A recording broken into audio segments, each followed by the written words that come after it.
I would like to show you how you can add any image to a cylindrical surface.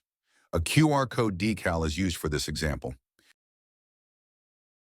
Pick up your cell phone, scan the code, and test it.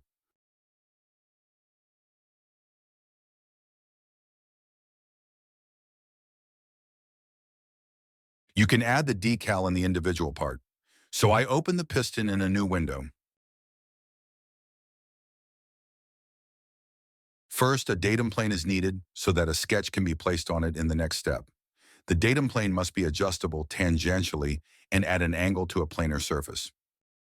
To do this, first select the cylindrical surface of the piston and then the XY datum plane of the origin coordinate system.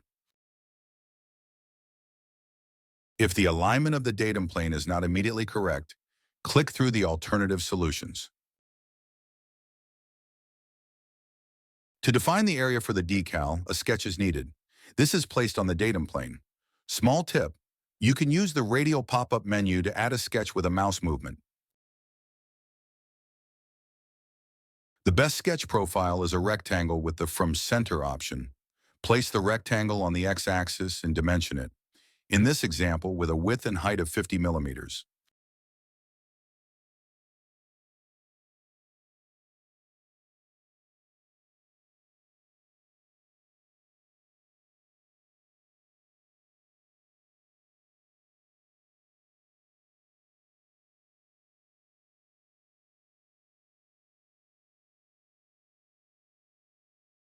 To position the area or rectangle, the center point of the front surface is added using the include function.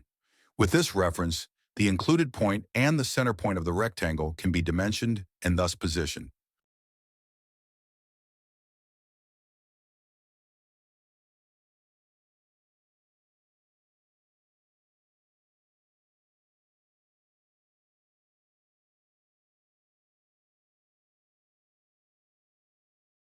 Now we have initially defined the area and position of the decal. Since the decal requires an area as an input size, the area must be applied to the cylindrical surface. Using the project curve function, we can ensure that the outline of the area can be embossed onto the surface. To do this, first select the sketch feature with the rectangular area, then select the cylindrical surface as the target surface.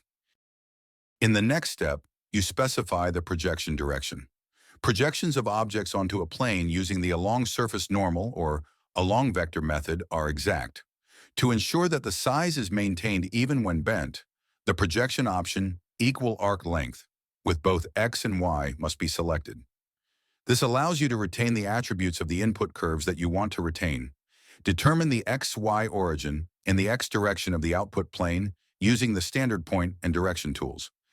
U is determined by measuring an arc length distance from XC along the U iso curve, and V by measuring an arc length distance from YC along the V iso curve.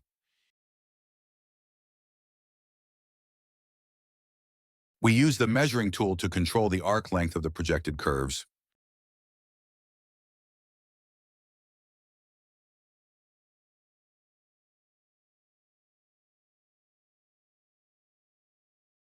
The projected curves now serve as a basis for dividing the area based on the boundary.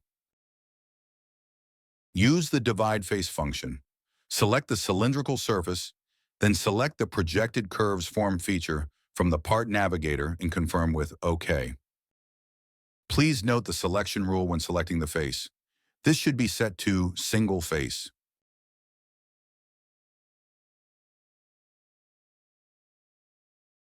We will now check whether it is actually a single divided area.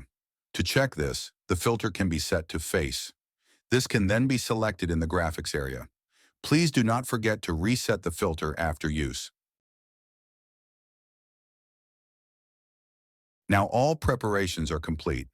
Use the following menu path: Menu, View, Display to select Decal Sticker. In this dialog, first choose the image file you want. Note the file extension.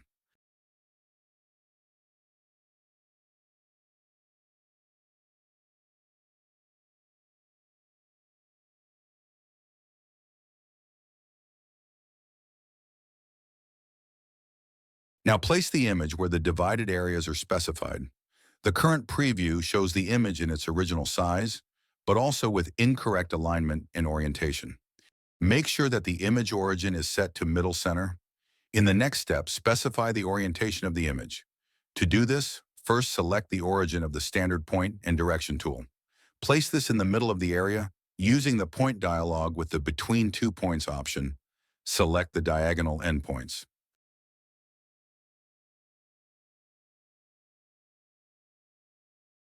Alignment in the X and Z directions is done by selecting the axes of the direction tool and then selecting the respective reference vectors of the origin coordinate system.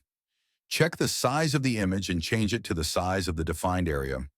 You could also optional link the values via the expression navigator to create an associativity between the area and the size of the image.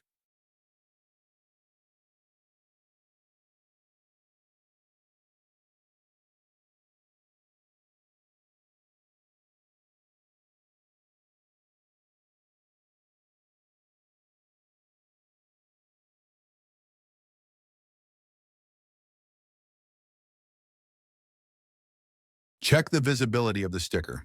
The settings show decal stickers should be active.